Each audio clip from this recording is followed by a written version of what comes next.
again, pinapaliwanag ko is 11 purpose no 11-in-1 for leave-on treatment. Nakalagay dito is enhances natural body. Lahat ng hair natin may natural body. Okay?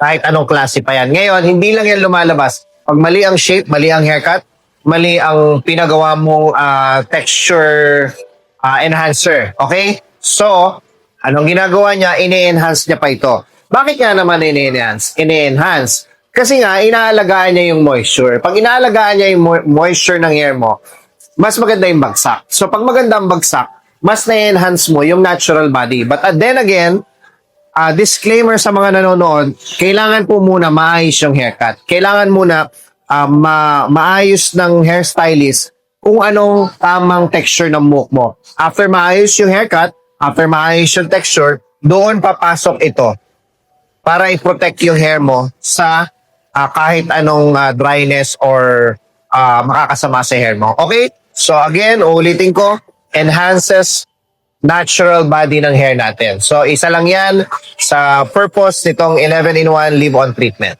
Thank you.